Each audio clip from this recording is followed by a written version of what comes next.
Hello guys, welcome back to another video. So guys, ಒಂದಷ್ಟು ದಿನ ಉಮಾಂಗ್ ಆ್ಯಪಲ್ಲಿ P F services actually open ಆಗ್ತಿರಲಿಲ್ಲ, maintenance break ಇರೋದ್ರಿಂದ ಇವಾಗ ಓಪನ್ ಆಗಿದೆ. ಸೊ ಅದರಲ್ಲಿ ಇ ಪಿ ಎಫ್ ಅಲ್ಲಿ ಏನು ಚೆಕ್ ಮಾಡೋದು ಅಂದರೆ ನೋಡ್ಬೋದು ನೀವು, ಅವರೇ ನೋಟಿಸ್ ಕೊಟ್ಟಿದ್ದಾರೆ ನಿಮಗೆ. ಯು ಎನ್ ಅಲಾಟ್ಮೆಂಟಿಂದ ಆ್ಯಕ್ಟಿವೇಶನ್ ಮತ್ತು U N activation, face authentication, ಇದು ಮೂರು ಮಾತ್ರ ವರ್ಕ್ ಆಗ್ತಿದೆ ಈಗ. ಸೊ ಅದು ಬಿಟ್ಟು ಮಿಕ್ಕಿದ್ದು ಯಾವುದು ಪಾಸ್ಬುಕ್ಕು ಮತ್ತು ಬೇರೆ ಸರ್ವಿಸಸ್ ಏನು ಇನ್ನೂ ಅವರು ಮೇಂಟೆನೆನ್ಸ್ ಅಂಡರಲ್ಲೇ ಇದೆ. ಸೊ ಈ U N allotment and activation ಅಂದರೆ ನಿಮಗೆ ಹೊಸ್ದಾಗಿ ಯಾರು ಈಗ ನೀವು ಯು ಎನ್ ಅಲಾಟ್ಮೆಂಟ್ ಮಾಡ್ಕೋಬೇಕು ಅಂತಿದ್ರೆ ನೀವು ಯು ಎನ್ ಅಲಾಟ್ಮೆಂಟ್ ಮೇಲೆ ಕ್ಲಿಕ್ ಮಾಡಿ, ಇಲ್ಲಿ ನಿಮ್ಮದು ಆಧಾರ್ ನಂಬರು, ಮೊಬೈಲ್ ನಂಬರ್ ಹಾಕಿ ಯು ಎನ್ ಹೊಸದು ಕ್ರಿಯೇಟ್ ಮಾಡ್ಕೋಬೋದು.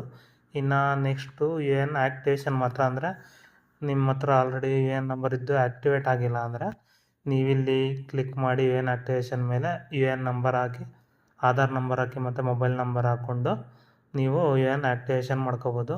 ಸೊ ನೆಕ್ಸ್ಟ್ ಬಂದು ನೀವು face authentication already activated U N ಅಂದರೆ ಆ್ಯಕ್ಟಿವೇಟೆಡ್ ಯು ಎನ್ಗೆ ಏನಾದ್ರು ಫೇಸ್ ಅಥೆಂಟಿಕೇಶನ್ ಸಪ್ರೇಟಾಗಿ ನಿಮಗೆ ಕೇಳ್ತಿದೆ ಅಂದರೆ ಸೊ ಇಲ್ಲಿ ಫೇಸ್ ಅಥೆಂಟಿಕೇಶನ್ ಮೇಲೆ ಕ್ಲಿಕ್ ಮಾಡಿ ಸ್ಕ್ಯಾನ್ ಮಾಡಿ ನೀವು ಅದನ್ನು ನೀವು ಫೇಸ್ ಅಥೆಂಟಿಕೇಟ್ ಮಾಡ್ಕೋಬೋದು ಆ್ಯಕ್ಟಿವೇಟೆಡ್ ಯು ಎನ್ಸ್ಗೆ. ಸೊ ಈಗ ಉಮಾಂಗಲ್ಲಿ ಇದು ಮೂರು ವರ್ಕ್ ಆಗ್ತಿದೆ ಅಷ್ಟೇ, ನಿಮಗೆ ಬೇರೆದೇನು ಕ್ಲೈಮು ಮತ್ತು ಪಾಸ್ಬುಕ್ ಏನೂ ವರ್ಕ್ ಆಗ್ತಿಲ್ಲ ಗೈಸ್.